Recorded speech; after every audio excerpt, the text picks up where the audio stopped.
तो what do animal Yeats? Different animal have different feeding habits.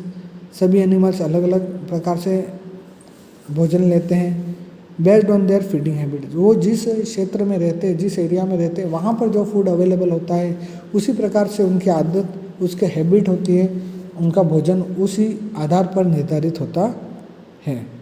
Animal can be divide into 3 group, herbivorous, carnivorous और omnivorous. हमने तीनों के बारे में पहले भी पढ़ चुका है कि हर्बीवोरस, कार्निवोरस और कौन से होते हैं, उनके कैरेक्टर क्या होते हैं। और हाँ, तो हमने हर्बीवोरस, कार्निवोरस और ओमनिवोरस के बारे में पढ़ा है। तो हम उनके एग्जाम्पल एक बार मैं आपको पुनः फिर से बता देता हूँ। जो कार्निवोरस होते हैं ज़्यादातर ये प्रीडेटर्स होते हैं, शिकारी होते हैं।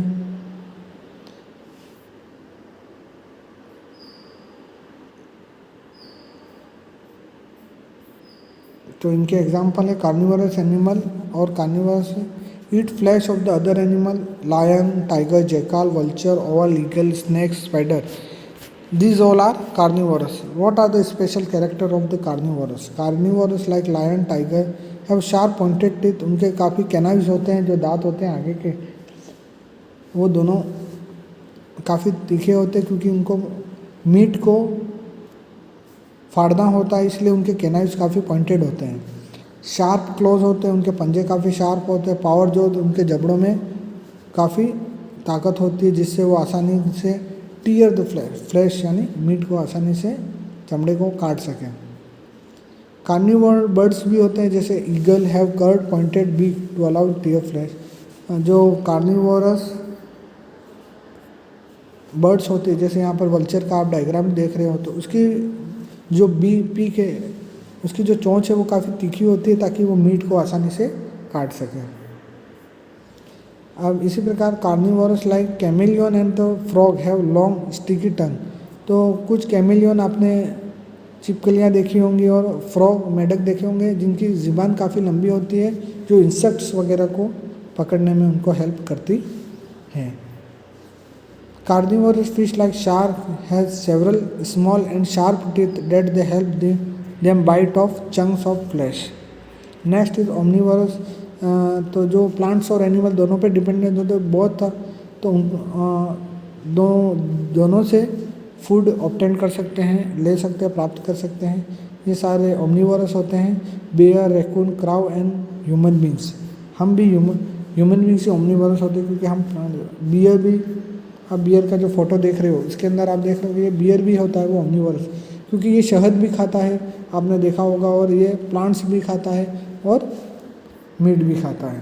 अब ओमनिवोरस के स्पेशल कैरेक्टर क्या होते हैं? Omnivorous like a bear and human being have different types of teeth that help them to both plants and flesh of other. तो एनिमल और ह्यूमन बीइंग के जो दांतों की बनावट होती है वो कुछ इस तरीके से होती है कि वो प्लांट्स को भी आसानी से चबा सकते हैं और मीट को भी आसानी से दांतों से तोड़ सकते हैं। तो उनका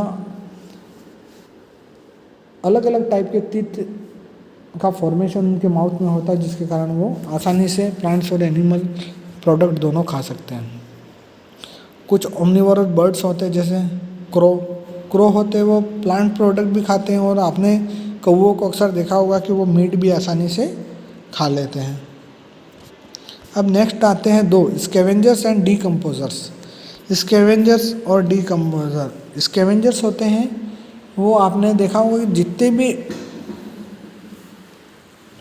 मरे हुए या डेड एनिमल्स होते हैं इनको ये जनरली खाते हैं, इसीलिए इनको स्कैवेंजर्स कहते हैं, क्योंकि ये एक तरीके से अपने एनवायरनमेंट को क्लीन रखने का काम करते हैं। क्योंकि स्कैवेंजर्स होते हैं वही होते हैं जो क्या करते हैं कि जितने भी डेड एनिमल्स, प्लांट्स, एनिमल्स होते हैं, उनको जब ये मर जाते हैं तो इनके ऊपर इनको ख़त्म करके एनवायरनमेंट को क्लीन करने का काम करते हैं।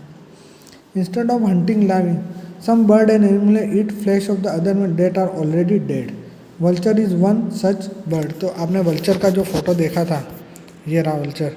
तो वल्चर है वो स्कैवेंजर्स के अंतर्गत आता है, क्योंकि ये डेड एनिमल्स को खाता है। Some other organism feed on destroy and dead plants, animals and fungi. अब कुछ होते हैं जब स्कैवेंजर्स के बाद भी कुछ बच जाता है तो उनको डीकम्पोज वापस मिट्टी के अंदर मिलाने का काम करता है। तो जो आपने देखा होगा कि बहुत बार आप 10 कोई भी कुत्ता या डॉग या कोई भी मरता है तो वो आपने देखा होगा 10-15 दिन बाद स्मेल आनी बंद हो जाती है और बिल्कुल उस ज़मीन पर मिट्टी हो जाती है, वो पूरा कन्वर्ट होकर मिट्टी में बदल जाता है। तो उसको मिट्टी में डीकम्पोज करने का काम जो करते हैं वो माइक्रो ऑर्गेनिजम्स होते हैं, जैसे फंगी और ऐसे ऑर्गेनिज्म होते हैं, फंगी बैक्टीरियल वगैरह, जो उसको पूरा डीकम्पोज करके सॉइल में कन्वर्ट कर देते हैं, इसलिए इनको डीकम्पोजर नाम दिया गया। तो यहाँ पर आपने फंगी का फोटो देख रहे हैं जो जनरली आपने बरसात के दिनों में ज़्यादा उगते हैं सड़ी गली चीज़ों पर, क्योंकि ये अपना फूड उनसे ही लेते हैं और पूरा ये उनसे प्राप्त करते हैं।